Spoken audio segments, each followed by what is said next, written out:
Samajwadi party ने कन्नौज में government medical college, जिसका नामकरण बाबा साहब भीमराव अंबेडकर के नाम पर था, समाजवादी पार्टी ने बाबा साहब भीमराव अंबेडकर का नाम वहां से हटा दिया।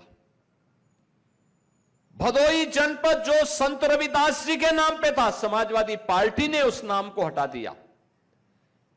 महर्षि वाल्मीकि के नाम पर उनका आश्रम चित्रकूट जिले में, उस पर समाजवादी पार्टी के गुंडे कब्जा कर लिए।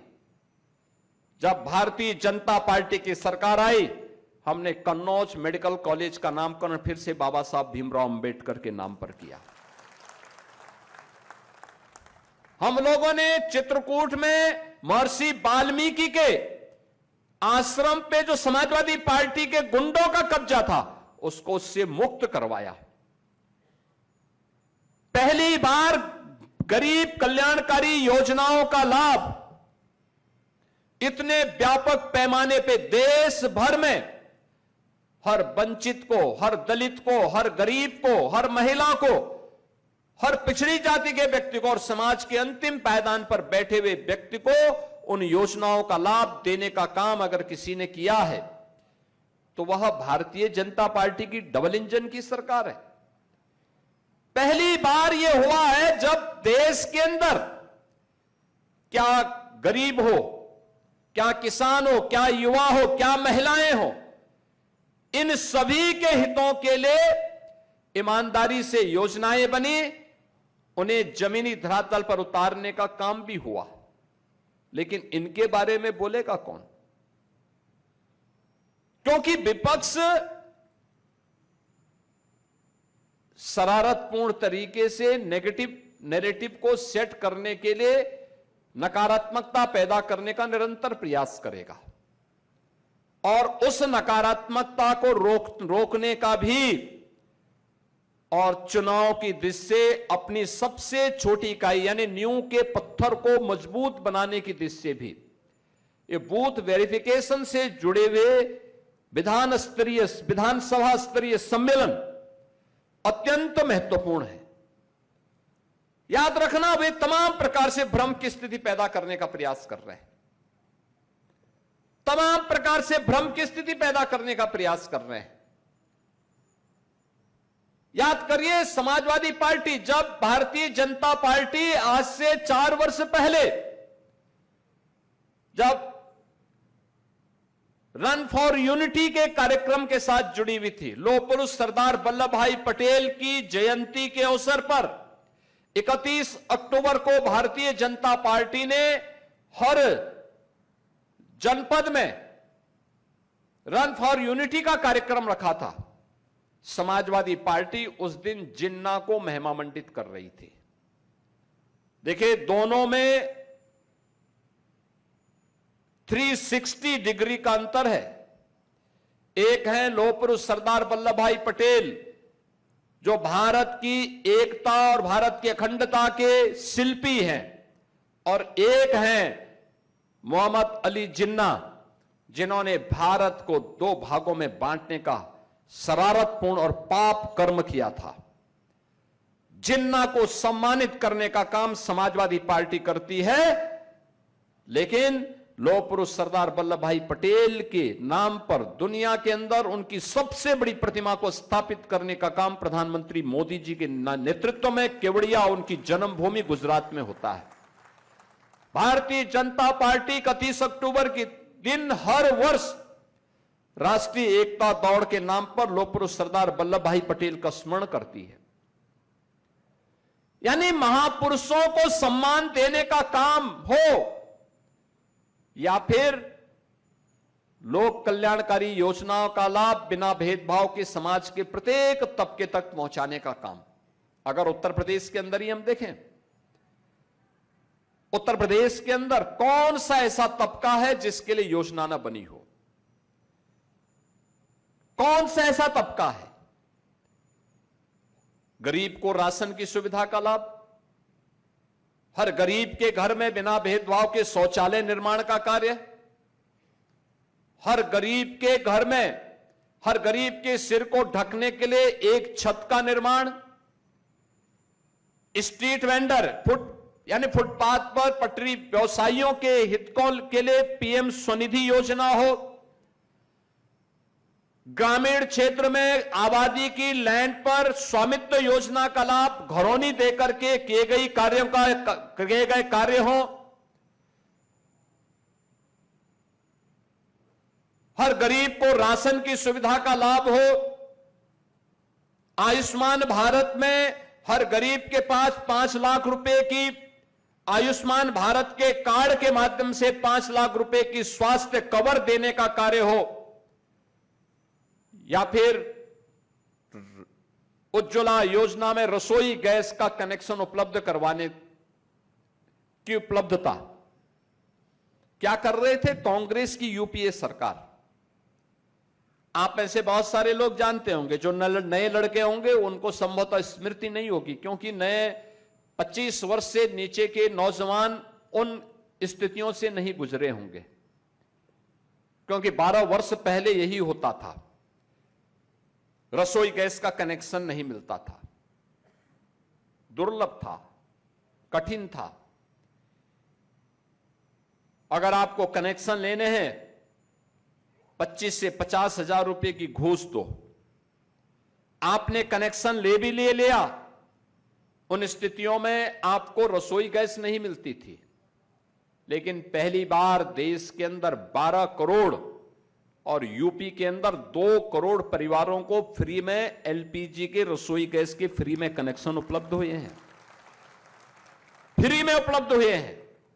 जिसके लिए 25-50 हजार रुपए घूस देनी पड़ती थी, वह फ्री में उपलब्ध करवाने का काम किसी ने किया है। यह भारतीय जनता पार्टी की नरेंद्र मोदी जी के नेतृत्व की सरकार ने किया। याद करिए, प्रदेश के अंदर और देश के अंदर गरीब भूख से मरता था। कुशीनगर जिले में हमने बहुत समय तक देखा। मैंने स्वयं 16 दिसंबर में और 17 की जनवरी में उन परिवारों से मिलने के लिए मैं स्वयं गया था। आज 80 करोड़ लोग देश के अंदर और 16 करोड़ लोग यूपी के अंदर फ्री में राशन की सुविधा का लाभ प्राप्त कर रहे हैं, फ्री में राशन की सुविधा का लाभ प्राप्त कर रहे हैं। याद करिए, पहले उपचार के लिए कोई सुविधा नहीं थी, कोई सुविधा नहीं थी। आज देश के अंदर 60 करोड़ लोग और यूपी के अंदर 10 करोड़ लोगों को आयुष्मान भारत के अंदर फ्री में 5 लाख रुपए की स्वास्थ्य बीमा का सुविधा उपलब्ध है। वे किसी भी पैनल हॉस्पिटल में, किसी भी सरकारी हॉस्पिटल में जाकर के अपना उपचार करा सकते हैं। ये सुविधा पहले नहीं थी। और मेरे पास कोई भी भाजपा का कार्यकर्ता, कोई भी जनप्रतिनिधि लिखता है कि यह व्यक्ति बीमार है, इसके पास आयुष्मान का कार्ड नहीं है, तो मैं उसको मुख्यमंत्री राहत कोष से पैसा उपलब्ध करवा करके उसके उपचार की व्यवस्था करवाता हूं, हॉस्पिटल में उसको एडमिट भी करवाता हूं। ये पहले नहीं होता था, ये पहले नहीं हो पाता था। समाजवादी पार्टी की उस सोच ही नहीं थी, विकास वे कराना ही नहीं चाहते थे। वे हर प्रकार के नेगेटिव नैरेटिव को सेट करने के लिए, याद करिए, नौजवानों के लिए 9 लाख से अधिक नौजवानों को हमने सरकारी नौकरी दी है यूपी के अंदर। और मुझे लगता है आप भी अपने बूथ स्तर पर देखेंगे, अपने शक्ति केंद्र के स्तर पर देखेंगे, पिछले 9 वर्ष में कोई ना कोई नौजवान सरकारी नौकरी जरूर प्राप्त किया होगा। कोई पुलिस में, कोई शिक्षा विभाग में, कोई अधीनस्थ सेवा चयन आयोग के माध्यम से चयन हुई परीक्षा में, कोई Uttar Pradesh public service commission के माध्यम से, कोई यूनियन पब्लिक सर्विस कमीशन के माध्यम से, कोई सर्विस सिलेक्शन कमीशन के माध्यम से ये नौकरियां उसने प्राप्त की हैं, बिना किसी सिफारिश के, बिना किसी खर्ची और बिना किसी पर्ची के। यानी इतनी पारदर्शी तरीके से नियुक्ति की प्रक्रिया का लाभ समाज के अंतिम पायदान पर बैठे हुए व्यक्ति को भी और समाज के हर तबके के व्यक्ति को, हर नौजवान को उपलब्ध हो रहा है। याद करिए, आज से 9 वर्ष पहले यूपी का नौजवान जब यूपी के बाहर जाता था अपना उत्तर प्रदेश की पहचान नहीं बताता था, और अगर उसने गोरखपुर की पहचान बता दी तब तो उससे दूरी लोग बना देते थे। और आज आप जाइए प्रदेश के बाहर, कहीं कहीं जाएंगे, यूपी का बताएंगे, गोरखपुर का बताएंगे, अगर वह 10 कदम दूर है तो आपके पास आकर के आपसे गले मिलने का प्रयास करेगा कि वाह, परिचय आप दे रहे हैं, चेहरे पर चमक उसकी होती है कि अच्छा यूपी के, अच्छा गोरखपुर से। ये परिवर्तन देखने को मिला है। अब पर्व और त्योहार के पहले उपद्रव नहीं होता है। अब आपके रोजमर्रा के कार्यों में बिजली का संकट नहीं होता है। अब आपको सड़क, बिजली, पानी के लिए तरसना नहीं होता है। अब आपको एम्स के लिए संघर्ष नहीं करना होता है। अब फर्टिलाइजर कारखाना के लिए संघर्ष करने की नौबत नहीं आती है। बंद पड़ रहे चीनी उद्योग को पुनर्जीवित करने की मांग नहीं उठती है, क्योंकि सरकार ने स्वयं ही इन कार्यों को कर दिया है। और अब आपको नारेबाजी करने की आवश्यकता भी नहीं पड़ती है कि रामलला हम आएंगे, मंदिर वहीं बनाएंगे। वह भी काम हो गया है। आज आप काशी में जाएंगे, काशी विश्वनाथ धाम, विंध्यवासिनी धाम में जाएंगे, मां विंध्यवासिनी धाम, अयोध्या में जाएंगे, एक नव्य और भव्य अयोध्या आपको दर्शन कराती है। नैमिषारण्य में जाएंगे, एक नई नैमिषारण्य आपका स्वागत करती हुई दिखाई देती है। किसी भी शहर में जाएंगे, एक बदली हुई तस्वीर आपको नजर आती है, और कोई भी व्यक्ति आता है अभिभूत होकर के जाता है। कौन बोलेगा इसके बारे में? कौन बोलेगा इसके बारे में? आप मुझे बताइए, जब ये समाजवादी पार्टी थी तब तो नौकरी पे केवल सेफाई सिंडिकेट का कब्जा होता था। तब गोरखपुर के नौजवान को नौकरी नहीं मिलती थी। मुझे याद है 2016 की घटना, मैं सांसद था,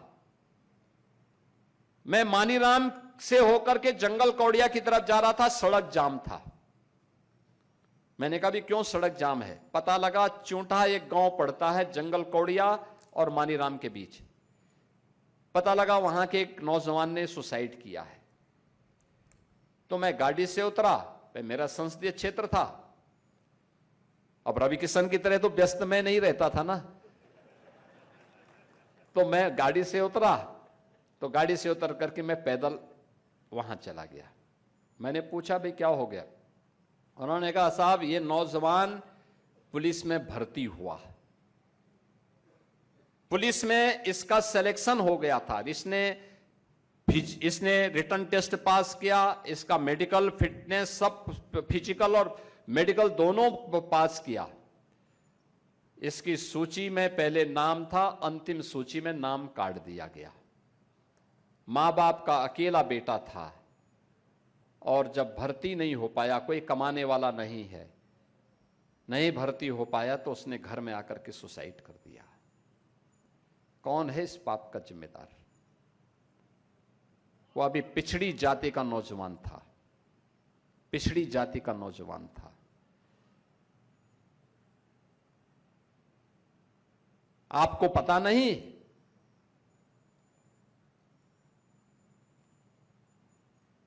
जब यहां पे Uttar Pradesh public service commission के चेयरमैन के रूप में ऐसे व्यक्ति को इसने अध्यक्ष बना दिया था जो उसके योग्य ही नहीं था। और जब उसके समय में एसडीएम की भर्ती होनी थी, 86 भर्ती होनी थी, 86 में से 56 एक जाति विशेष के समाजवादी पार्टी ने सिलेक्ट कर दिए। टॉप कौन किया था? जो हाई स्कूल में 3rd डिवीजन, इंटरमीडिएट में 3rd डिवीजन, वह टॉप कर गया। ये उनके समय की स्थिति है। आज वे इसके बारे में भी नेगेटिव नैरेटिव सेट करने का प्रयास कर रहे हैं। वे हर प्रकार से प्रयास करेंगे। याद करना, वे समाज को जाति के आधार पर बांटेंगे, क्योंकि उन्हें मालूम है कि जब तक ये समाज एकजुट होकर के भारतीय जनता पार्टी के साथ खड़ा है, तब तक भारत को आगे बढ़ने से कोई रोक नहीं सकता है। जब तक मोदी जी के आह्वान पर भारत की 140 करोड़ जनता एक साथ खड़ी है, तब तक भारत को आगे बढ़ने से कोई रोक नहीं सकता है। और यही इनकी चिंता का विषय है। इसलिए वह पहले समाज को बांटने का पाप कर रहे हैं, जाति के आधार पर फेक अकाउंट गठित करके एक जाति से दूसरी जाति को गाली दे रहे हैं, दूसरी जाति को दूसरी जाति को गाली दे रहे हैं, और फिर जातियों को आपस में लड़ाने का पाप कर रहे हैं। उसके नाम पे धरना प्रदर्शन करवाते हैं। थोड़ा सा मौका मिलता है, याद रखना, इनकी संवेदना किसी गरीब के प्रति नहीं, किसी किसान के प्रति नहीं, किसी गरीब परिवार के प्रति नहीं है। इनकी संवेदना माफियाओं के प्रति होती थी। आज उत्तर प्रदेश माफिया मुक्त है, गुंडा मुक्त है, अपराधियों से मुक्त है, उपद्रव से मुक्त है, कर्फ्यू से मुक्त है। इस समाजवादी पार्टी को कैसे स्वीकार्य हो सकता है? कांग्रेस इसको कैसे स्वीकार कर सकती है? क्योंकि उन्होंने तो प्रदेश में कर्फ्यू दिया था, उन्होंने प्रदेश में दंगे दिए थे, उन्होंने प्रदेश में उपद्रव दिए थे, उन्होंने प्रदेश में लूट खसोट दिया था, उन्होंने प्रदेश में अराजकता दी थी। और उसी अराजकता का शिकार बनाने के लिए इनके द्वारा लगातार शरारतें की जा रही हैं, लगातार शरारतें की जा रही हैं। लगातार कभी वह जाति जाति को भड़काने का काम करते हैं, कभी किसानों को भड़काने का काम करते हैं, कभी युवाओं को भड़काने का काम करते हैं, और कभी छात्रों को भड़काने का काम करते हैं। आपने देखा होगा कैसे समाजवादी पार्टी और कांग्रेस के गुंडे दिल्ली में संसद सत्र का घेराव करने का काम किया, कैसे घेराव किए, कैसे तोड़फोड़ कराए छात्रों को बदनाम करने के लिए। आपको याद होगा सिटीजनशिप अमेंडमेंट एक्ट के दौरान भी जब प्रधानमंत्री मोदी जी और माननीय गृह मंत्री श्री अमित शाह जी ने देश के अंदर सिटीजनशिप अमेंडमेंट एक्ट यानी नागरिकता अधिनियम का कानून पास किया, और इस कानून के तहत था कि अफगानिस्तान, पाकिस्तान, बांग्लादेश, म्यांमार से कोई भी हिंदू, सिख, बौद्ध, जैन अगर भारत के अंदर आया है, 5 साल पहले आ चुका है, तो उसको भारत की नागरिकता दी जाएगी, भारत के अंदर सम्मानजनक ढंग से उसको बसने की सुविधा दी जाएगी। तो कांग्रेस, समाजवादी पार्टी और इनके अन्य सेकुलर दलों ने विरोध किया। मुस्लिम संगठन विरोध में आए, लंबे समय तक इनके द्वारा आंदोलन किया गया। आप मुझे बताओ, बांग्लादेश, पाकिस्तान या अफगानिस्तान के अंदर हिंदुओं पर, सिखों पर अत्याचार होगा, बौद्धों पर अत्याचार होगा, जैनियों पर अत्याचार होगा, कहां जाएगा वो व्यक्ति? कहां जाएगा? अरे इसी हिंदुस्तान में तो आएगा। और मोदी जी ने यही किया, लेकिन इन्होंने उसका विरोध किया। बांग्लादेश में हिंदुओं के कत्लेआम पर, दलितों के कत्लेआम पर ये सभी दल मौन थे, किसी का मुंह नहीं खुल रहा था। पाकिस्तान में जब कत्लेआम होता है, इनका मुंह बंद हो जाता है, लोग कुछ नहीं बोलते। देश के अंदर कहीं हिंदू विरोधी दंगे होते थे, ये सभी दल मौन हो जाते थे। कांग्रेस के समय में जब कश्मीर में हिंदुओं का कत्लेआम होता था, कश्मीरी पंडितों का कत्लेआम होता था, इनका मुंह बंद हो जाता था। लेकिन जब उन हिंदुओं की सुरक्षा और उनके संरक्षण की बात मोदी सरकार ने की, तो इन लोगों ने उसके विरुद्ध कितना नेगेटिव नैरेटिव सेट करने का प्रयास किया। उसके खिलाफ धरना, प्रदर्शन, आंदोलन, तोड़फोड़, आगजनी, ये सब करने का प्रयास किया था। और ये वहां तो दिल्ली में तो क्या ही, इन्होंने यूपी में भी, देश के अलग अलग राज्यों में भी तोड़फोड़ करने का प्रयास किया था। जब उसमें विफल हो गए, उसके बाद इन्होंने किसानों को भड़काना शुरू किया। किसानों को भड़काना शुरू किया। किसानों का आंदोलन, पंजाब से हरियाणा से लोगों को बहका बहका करके लाते थे, भड़काते थे। वहां भी जब किसानों की समझ में आया कि नहीं, ये लोग भड़काने का काम कर रहे हैं, गलत दिशा दे रहे हैं, फिर इन्होंने युवाओं को भड़काना शुरू किया, दलितों को, वंचितों को भड़काना शुरू किया। और जब उसमें भी फेल हो गए, अब छात्रों को इन्होंने अपना निशाना बनाना शुरू किया। याद रखना, यह आपके बूथ स्तर पर भी छल और छद्म से नेगेटिव नैरेटिव सेट करने का प्रयास करेंगे। भारतीय जनता पार्टी ने जो तय किया है, बूथ की रचना कैसे होनी है, हर बूथ पे 12 सदस्यीय टीम खड़ी हो, 12 सदस्यीय टीम खड़ी होनी है, जिसके बारे में क्षेत्रीय अध्यक्ष जी ने आपको बताया कि एक तो बूथ अध्यक्ष होगा, एक बूथ का मंत्री होगा, इसमें 4 ऐसे हमारे सदस्य ऐसे होने हैं जिसमें एक लाभार्थी प्रमुख होगा। लाभार्थी प्रमुख का मतलब उस बूथ के अंदर कितने लोगों को फ्री में राशन की सुविधा का लाभ मिलता है, उसकी सूची तैयार करना। कितने परिवार हैं जिनके घर में शौचालय आया है, उनकी सूची तैयार करना। कितने परिवार हैं कि जिनको वहां पर आयुष्मान भारत की सुविधा का लाभ मिला है, किसको प्रधानमंत्री या मुख्यमंत्री आवास योजना का लाभ मिला है, किस परिवार में सरकारी नौकरी मिली है, किस परिवार में सीएम युवा उद्यमी स्कीम का लाभ मिला है, किस परिवार में पीएम स्वनिधि योजना का लाभ मिला है। ये इन योजनाओं का लाभ लेकर उनकी सूची तैयार करना और सूची तैयार करने के साथ उनके साथ बैठक करके संवाद बनाना और बार बार याद दिलाना, बार बार याद दिलाना, उनको बताना। देखो, यह भी बताने की आवश्यकता कितने परिवार होंगे जिनको पेंशन की सुविधा, निराश्रित महिला पेंशन, वृद्धावस्था पेंशन, दिव्यांगजन पेंशन का लाभ मिलता है। कितनी बेटियां हैं जिनको मुख्यमंत्री कन्या सुमंगला योजना का लाभ मिलता है। कितने परिवार ऐसे हैं जिनमें मातृवंदना योजना का लाभ मिल रहा है। कितने परिवार हैं जिनमें सामूहिक विवाह की योजना का लाभ मिल रहा है। अगर ये सभी सूची अगर आप तैयार करेंगे ना, और फिर उन लोगों के साथ एक बार लाभार्थी सम्मेलन अपने बूथ पर ही करके उनको बताइए, याद दिलाइए स्वर्गीय राजीव गांधी के बयान को। उन्होंने कहा था ना कि 100 रुपया भेजता हूं, नीचे 15 ही रुपया पहुंचता है। 85 रुपया कौन कहां जाता था?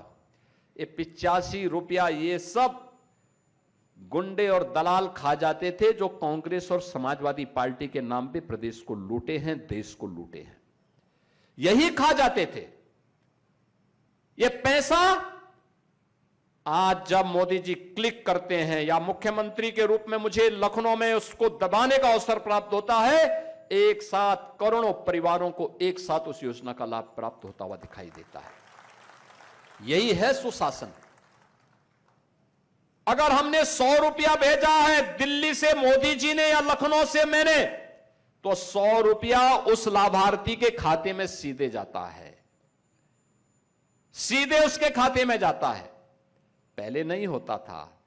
पहले जो ये डकैती डालते थे पैसे में, वह किसी पेंशन प्राप्त करने वाले वृद्ध का, किसी निराश्रित महिला का, किसी दिव्यांग जन का पैसा होता था।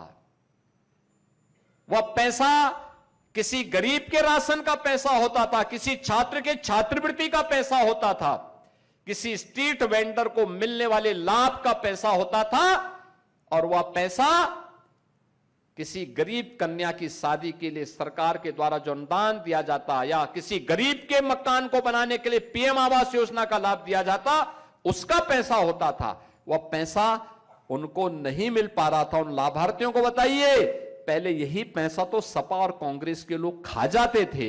आज बीजेपी की डबल इंजन सरकार आई है, तब आपका मकान बन पाया है, तब आपको राशन मिल रहा है, तब आपको पेंशन की सुविधा का लाभ प्राप्त हो रहा है, तब आपको ये सुविधाएं प्राप्त हो पा रही हैं। ये इसलिए क्योंकि मोदी जी के नेतृत्व में डबल इंजन की भारतीय जनता पार्टी की सरकार की प्रतिबद्धता गरीब है, किसान है, नौजवान है, महिलाएं हैं, उनको उसका अधिकार प्राप्त हो, इस सरकार की जो विल पावर है, सरकार का विजन है, उसको हम मिशन के रूप में आपके बीच इस बूथ तक पहुंचाने का काम कर रहे हैं।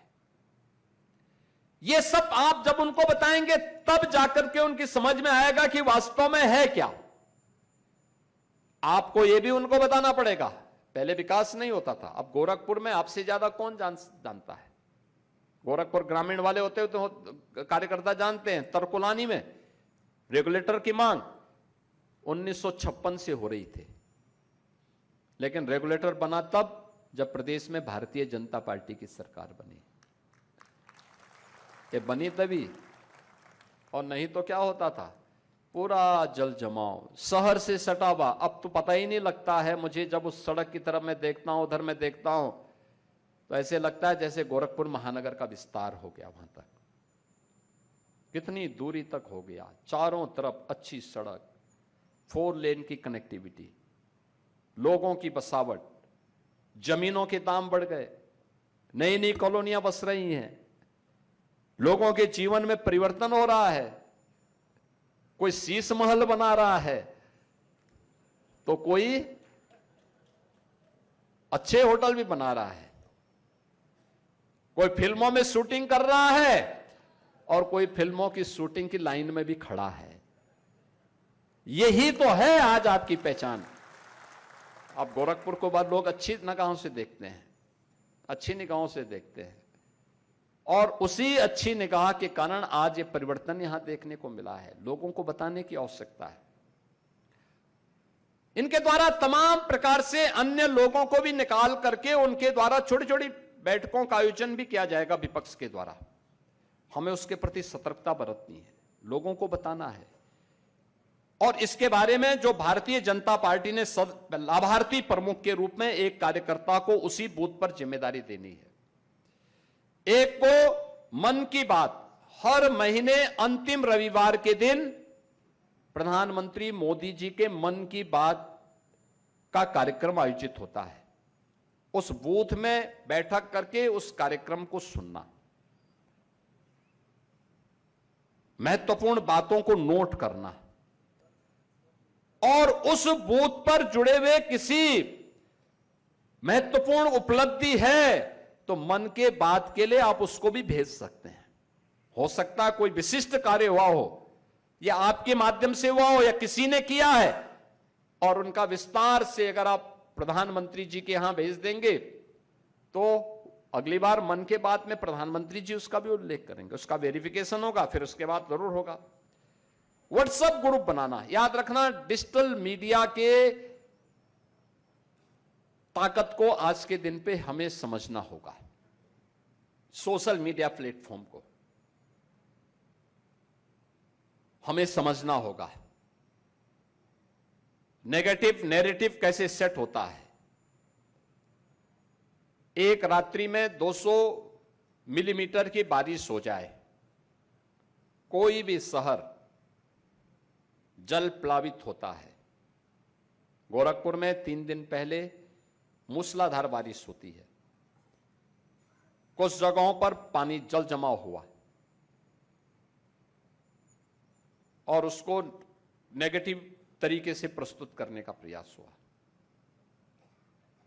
हमारा भी तो दायित्व बनता है, हम भी तो अपने मोहल्ले के बारे में, अपने शहर के बारे में, अपने प्रदेश के बारे में सही वीडियो अपलोड कर सकते हैं। YouTube चैनल के माध्यम से अच्छी जानकारी हम भी दे सकते हैं। आपके पास स्मार्टफोन है, उस स्मार्टफोन का बेहतरीन उपयोग कर सकते हैं। हम भी तो अपने तरीके से उसको और बेहतर तरीके से हमारी प्रस्तुतिकरण हो सकती है। हम भी सोशल मीडिया में सही चीज को प्रस्तुत कर सकते हैं, अपने अगल बगल होने वाले विकास के कार्यों को लेकर के। हम भी उसमें अच्छा कंटेंट के माध्यम से एक बहुत अच्छी बात उसके माध्यम से जोड़ करके प्रधानमंत्री जी को, मुख्यमंत्री जी को, सांसद जी को, विधायक जी को, महापौर को, पार्षद को इन सबको धन्यवाद हम भी दे सकते हैं जहां अच्छा काम हुआ है। अच्छी चीजों को आप भी प्रस्तुत कर सकते हैं। व्हाट्सएप ग्रुप के माध्यम से एक दूसरे के साथ पार्टी के अच्छे कार्यों को शेयर कर सकते हैं। और उस ताकत को अगर इतनी बड़ी संख्या में भारतीय जनता पार्टी का कार्यकर्ता इसके प्रति थोड़ी भी जागरूक हो जाए, दुनिया की कोई ताकत सोशल मीडिया प्लेटफॉर्म पर या डिजिटल मीडिया पे भारतीय जनता पार्टी का बाल बांका नहीं कर पाएगी और कोई नेगेटिव नैरेटिव सेट नहीं कर पाएगी। इस दृष्टि से व्हाट्सएप ग्रुप का भी एक प्रमुख उस बूथ पर होना है। BLA-2 SIR के बाद बड़े पैमाने पर एक वर्ग विशेष के वोटर बढ़े हैं, फर्जी वोटर बढ़ाए गए। कांग्रेस और समाजवादी पार्टी आप पे विश्वास नहीं करती, उन्होंने गलत नाम बढ़ाने शुरू कर दिए। अभी वो गलत नाम बढ़ाएंगे, बाद में कहेंगे कि बूथ पे चेकिंग ना हो। ये सब करने का प्रयास उनके द्वारा होगा। हमारा प्रयास क्या होना चाहिए कि नहीं, जो मतदाता है वयस्क मतदाता ही मतदान करे। हर वयस्क मतदाता को मतदान करने का अधिकार है। बाबा साहब भीमराव अंबेडकर ने ताकत भारत के हर मतदाता को दी है और मतदाता को इसका उपयोग करने की पूरी स्वतंत्रता मिलनी चाहिए। लेकिन जो मतदाता नहीं है उसके नाम पे कोई दूसरा नहीं डाल सकता, मतदान नहीं पोल कर सकता। हमें इसके बारे में अपने बूथ पर जागरूक रहना होगा। मतदाता सूची को बार बार देखना, अब तो वह सब ऑनलाइन है। उसके बारे में भी जो हमारा BLA-2 है, बूथ पे कौन लोग छूटे हैं उनका नाम बढ़ाना, कौन लोग गलत हैं उनके लिए फॉर्म भर करके उनका नाम कटवाना, इसके लिए जागरूक होना पड़ेगा। और BLA-2 को यह अधिकार है।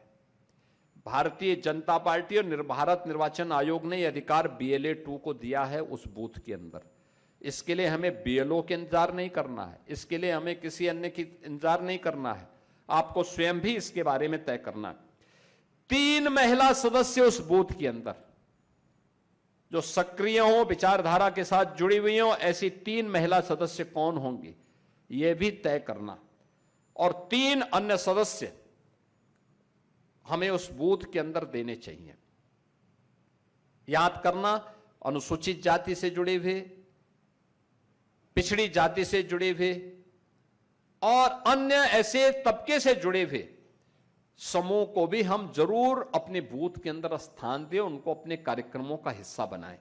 ये 12 सदस्यीय बूथ संरचना अपने पहले चरण में तैयार करना, और पहले चरण में जब पूरी तैयारी को आप यहां पे करेंगे, एक बड़ा सम्मेलन, बूथ स्तरीय बूथ की जो हमारी संरचना होगी, उस बूथ से जुड़े हुए सभी कार्यकर्ताओं को लेकर बूथ स्तर पर भी होंगे, शक्ति केंद्र स्तर पर भी होंगे, मंडल स्तर पर भी होंगे, और फिर विधानसभा स्तर के सम्मेलन, फिर उस प्रकार के कार्यक्रमों के अलग से आयोजित करने की एक योजना रचना अलग से हम लोग तैयार करेंगे। फिर पन्ना प्रमुख, जिसके बारे में डॉक्टर धर्मेंद्र सिंह जी ने आपके सामने कहा कि एक बूथ पर 800 से लेकर 1200 तक मतदाता होंगे। इसका मतलब 800 से लेकर 1200 तक के मतदाता का मतलब उसमें 250-300 परिवार होंगे। ये 200 से लेकर 300 जो परिवार हैं, इन परिवारों को अगर आप देखेंगे तो इन मतदाताओं के लिए अलग अलग पेज, मतदाता सूची के अलग अलग पेज के हिसाब से अगर आप देखेंगे तो कई पन्ना प्रमुख आपकी एक बूथ के अंदर बनेंगे, और उनके पन्ना प्रमुख के साथ कौन टीम काम करेगी, जिनका उन्हीं परिवारों के साथ संपर्क होना चाहिए, उनकी बैठकें होनी चाहिए। पिछले दिनों हम लोगों ने गोरखपुर महानगर के अंदर कुछ पन्ना प्रमुखों के साथ बैठक भी की थी, कुछ जगहों में स्वयं भी गया था। हमें इस दिशा में आगे बढ़ना पड़ेगा, और मैं धन्यवाद दूंगा गोरखपुर महानगर और गोरखपुर नगर और गोरखपुर ग्रामीण के कार्यकर्ताओं को, जिन्होंने डिजिटल लर्निंग कार्यक्रम में प्रदेश के अंदर अग्रणी स्थान बनाने में सफलता प्राप्त की है। 403 विधानसभाओं में ये दोनों विधानसभाओं का कार्य बहुत शानदार रहा है, लेकिन इसमें और अच्छा सुधार किए जाने की अपेक्षाएं की जाती है। बहुत अच्छा इसमें हो सकता है। देखिए, भारतीय जनता पार्टी ने अपनी पार्टी से जुड़े हुए 6 प्रमुख सांगठनिक कार्यक्रम जो तय किए हैं, उनमें सबसे पहला कार्यक्रम है 6 अप्रैल। ये भारतीय जनता पार्टी की स्थापना दिवस का कार्यक्रम है। दूसरा कार्यक्रम है समरसता दिवस। ये 14 अप्रैल की तिथि होती है, बाबा साहब डॉक्टर भीमराव अंबेडकर जी की जयंती का कार्यक्रम। यह भी भारतीय जनता पार्टी के कार्यक्रम का हिस्सा है। तीसरा है बलिदान दिवस, 23 जून, डॉक्टर श्यामा प्रसाद मुखर्जी जी के पावन बलिदान दिवस का। एक देश में 2 प्रधान, 2 विधान, 2 निशान नहीं चलेंगे, नहीं चलेंगे का उद्घोष करने वाले भारतीय जनसंघ के संस्थापक डॉक्टर श्यामा प्रसाद मुखर्जी जी के 1953 में कश्मीर को भारत का हिस्सा बनाने के लिए कांग्रेस के द्वारा जो साजिश की जा रही थी, कश्मीर के खिलाफ जो साजिश कांग्रेस के द्वारा रची जा रही थी, उसके खिलाफ अपना बलिदान किसी ने दिया था, तो भारतीय जनसंघ के संस्थापक डॉक्टर श्यामा प्रसाद मुखर्जी ने दिया था। और उन्होंने कहा था, 370 के खिलाफ उन्होंने उस समय आंदोलन चलाया था, एक देश में 2 प्रधान, 2 विधान, 2 निशान नहीं चलेंगे, नहीं चलेंगे। और ये सपना साकार किया है प्रधानमंत्री मोदी जी के नेतृत्व में और गृह मंत्री अमित शाह जी के नेतृत्व में भारतीय जनता पार्टी की एनडीए सरकार ने। अंत्योदय दिवस 25 सितंबर, पंडित दीनदयाल उपाध्याय जी का पावन जयंती का कार्यक्रम। याद करिए, आज गरीब कल्याणकारी योजनाओं का लाभ, हर गरीब को राशन की सुविधा का लाभ, हर कमजोर तबके के व्यक्ति को शासन की ढेर सारी स्कीम का लाभ, यह प्रेरणा है पंडित दीनदयाल उपाध्याय का। अंत्योदय, अंतिम पायदान पर बैठे हुए व्यक्ति तक शासन की योजना का लाभ पहुंचना, योजनाओं का लाभ पहुंचना, यह अंत्योदय। यह इस दिवस के अवसर पर अंत्योदय दिवस, यह पंडित दीनदयाल उपाध्याय जी का जयंती। और 25 दिसंबर सुशासन दिवस, देश के पूर्व प्रधानमंत्री श्रद्धेय अटल बिहारी वाजपेयी जी की पावन जयंती का कार्यक्रम। अटल जी ने सुशासन के लक्ष्यों को प्राप्त किया, अस्थिर हो रहे भारत की राजनीति को स्थिरता प्रदान की, समन्वय की राजनीति के माध्यम से सुशासन के लक्ष्य को प्राप्त करने की दिशा में श्रद्धेय अटल जी का योगदान अविस्मरणीय है। 60 वर्ष का उनका राजनीतिक जीवन निष्कलंक था, कोई आरोप नहीं लगा सकता था। याद करिए, एक व्यक्ति 60 वर्ष तक राजनीति में रहे, 60 वर्ष तक लगातार सार्वजनिक जीवन में रहे, और कोई व्यक्ति उनके दामन पर एक दाग न लगा सकता हो। इस श्रद्धेय अटल बिहारी वाजपेयी जी का सार्वजनिक जीवन का रिकॉर्ड है। वे विदेश मंत्री भी रहे, नेता प्रतिपक्ष भी रहे, और भारत के प्रधानमंत्री के रूप में 6 वर्षों तक शानदार भारत की यात्रा को उन्होंने आगे बढ़ा करके भारत को एक शक्ति संपन्न भारत के रूप में स्थापित करने का काम किया। पोखरण विस्फोट के माध्यम से दुनिया को अपनी ताकत का एहसास भी उन्होंने कराया था। ऐसे श्रद्धेय अटल बिहारी वाजपेयी जी की जयंती का कार्यक्रम सुशासन दिवस और समर्पण दिवस, यह पंडित दीनदयाल उपाध्याय जी की पुण्यतिथि 11 फरवरी को आयोजित की जाती है। ये जो आयोजन है, इस समर्पण, पंडित दीनदयाल उपाध्याय जी पार्टी के लिए समर्पित कार्यकर्ता थे, विचारधारा के लिए समर्पित थे। याद करिए, जौनपुर से वे लोकसभा का चुनाव लड़ रहे थे। वहां पर कुछ लोगों ने सुझाव दिया कि पंडित जी, अगर आप एक बार यहां पर एक जातीय सम्मेलन कर लेंगे तो आप चुनाव जीत जाएंगे। उन्होंने कहा, नहीं, जाति से बड़ा देश है देश, जाति से बड़ा समाज, समाज से बड़ा देश, और राष्ट्र प्रथम भाव के साथ हमें बांटने वालों को नहीं, जोड़ने वालों को प्राथमिकता देनी है। और यह समर्पण था पंडित दीनदयाल उपाध्याय जी का। यह समर्पण था पंडित दीनदयाल उपाध्याय जी का। उन्होंने कहा पराजय स्वीकार्य, लेकिन समाज और देश के खिलाफ कुछ भी हमें स्वीकार्य नहीं। यह आदर्श है भारतीय जनता पार्टी का, जहां पर राष्ट्र प्रथम के भाव के साथ, राष्ट्र सर्वोपरि है इस भाव के साथ हर कार्यकर्ता कार्य करता है। इसके तर कुछ भी नहीं। दल से बड़ा देश ये केवल भारतीय जनता पार्टी का कार्यकर्ता कह सकता है, कोई अन्य दल का व्यक्ति नहीं कह सकता। अन्य दल तो देश की कीमत पर राजनीति कर रहे हैं। याद करिए, जो लोग संसद का छात्रों के नाम पर गुमराह करके, घेराव करके अव्यवस्था और अराजकता पैदा करना चाहते हैं, ये बाबा साहब भीमराव अंबेडकर का अपमान कर रहे हैं। ये लोग भारत के लोकतंत्र को चुनौती दे रहे हैं। एक कांग्रेस प्रधानमंत्री जी के आवास को घेरती है, उनकी सुरक्षा में सेंध लगाने का बेशर्मी से प्रयास, दुस्साहस करती है। कैसे कांग्रेस और समाजवादी पार्टी देश के खिलाफ षड्यंत्र कर रही है, आपने कल और परसों के इनके पूरे के पूरे षड्यंत्रों को देखा है। लगातार अव्यवस्था पैदा करना, अराजकता पैदा करना। जब सत्ता में थे तब हिंदू समाज को और देश को तबाह करते थे, दंगों के माध्यम से, कर्फ्यू के माध्यम से, भ्रष्टाचार के माध्यम से।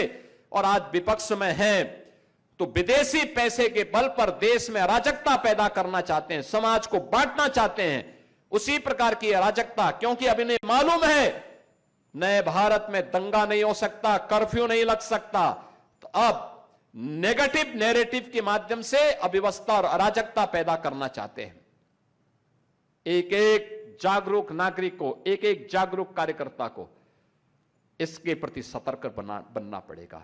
और ये सतर्कता बूथ पे होनी चाहिए, बूथ स्तर पर। जैसे देश का सैनिक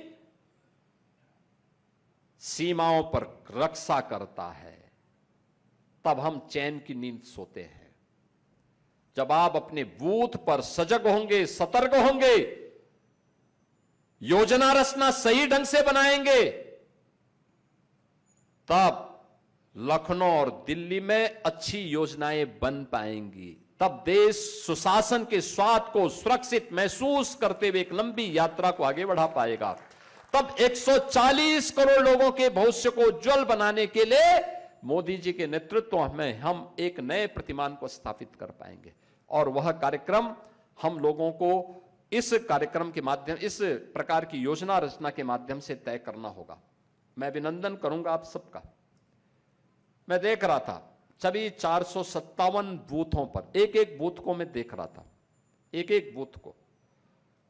435 बूथ ग्रामीण के और 457 गोरखपुर नगर के। तो सभी बूथ अध्यक्षगण अपने बूथ पर मजबूती के साथ बैठे हैं। पिछले 4 घंटे से बैठ करके, मजबूती के साथ बैठ करके आपने साबित किया है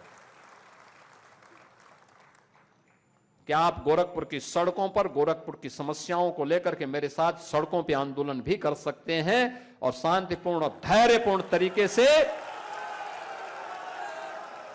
भारतीय जनता पार्टी के इस मिशन को आगे बढ़ाने के लिए 4 घंटे धैर्यपूर्वक बैठ करके भी अपनी योजना रचना के बारे में चिंतन और मनन के कार्यक्रम को भी आगे बढ़ा सकते हैं। मैं इसके लिए हृदय से आपका अभिनंदन करता हूं। महानगर अध्यक्ष जी को और उनकी पूरी टीम को मैं हृदय से धन्यवाद देता हूं, जिन्होंने बहुत अच्छे ढंग से, बहुत व्यवस्थित तरीके से कार्यक्रम को आगे बढ़ाया। अभिनंदनीय है ये सभी कार्यकर्ता भी। और आप सबसे मैं कहूंगा, कल गोरखपुर में एक बहुत बड़े कार्यक्रम का उद्घाटन होना है। एलिवेटेड एक बहुत बड़ा ब्रिज, 6 लेन का ब्रिज बनेगा, उसका उद्घाटन होना है। प्रयास होना चाहिए, ये जितने भी हमारे 892 बूथ हैं, हर बूथ से 10-10 लोगों को लेके आना है उस कार्यक्रम में। उसके लिए महानगर अध्यक्ष जी से पूर्व अध्यक्ष राजेश गुप्ता जी से, दोनों महामंत्री ओम प्रकाश शर्मा जी और अच्युतानंद शाही जी से हम लोग बैठ करके कार्य योजना बनाएंगे, अभी तैयारी करेंगे। और हम चाहेंगे कि कल उस कार्यक्रम में हर बूथ से एक वाहन आएगा, उसकी तैयारी अभी से करनी है, अभी से लगनी है। और उस कार्यक्रम में आप आइए और फिर उसका एक वीडियो बनाइए और उसको अपलोड करिए। फिर इसको बताइए आप, पहले क्या था और आज क्या है। पहले क्या था, कभी रात्रि को आप जाएंगे, दूर से फर्टिलाइजर की फोटो लीजिए और उसको अपने सोशल मीडिया हैंडल से अपलोड करिए। मैं एक दिन आ रहा था, रवि किशन जी मेरे साथ थे, कह रहे थे कि ये कहां की चीनी मिले। मैंने कहा चीनी मिलने, फर्टिलाइजर कारखाना है भैया। कहने लगे कहां की चीनी मिले। अरे हमने कहा गोरखपुर नगर का है ये, गोरखपुर में ये फर्टिलाइजर कारखाना है। एम्स के पास से आप जाएंगे तो एम्स, कोई सोचता था गोरखपुर में एम्स होगा, आज एम्स है। इंसेफ्लाइटिस कैसे, यही सीजन था जब यहां के बच्चे, पूर्वी उत्तर प्रदेश के बच्चे इंसेफ्लाइटिस की बीमारी से तड़प तड़प करके दम तोड़ते थे। लेकिन आज इंसेफ्लाइटिस से मुक्त, हर बच्चा सुरक्षित है। ये चीजें आज बताने की आवश्यकता है, नई पीढ़ी को बताने की आवश्यकता है। आप बताएंगे, लाभ होगा, लोग बहकेंगे नहीं। कांग्रेस और समाजवादी पार्टी की शरारत फेल हो जाएगी। बांटने वाले परास्त होंगे और जोड़ने वाले मजबूती के साथ भारत को श्रेष्ठ भारत के रूप में आगे बढ़ाने के मोदी जी के संकल्प के साथ आगे बढ़ेंगे। इस विश्वास के साथ मैं आज के इस अवसर पर आप सभी के प्रति अपनी मंगलमय शुभकामनाएं व्यक्त करता हूं। धन्यवाद। जय हिंद।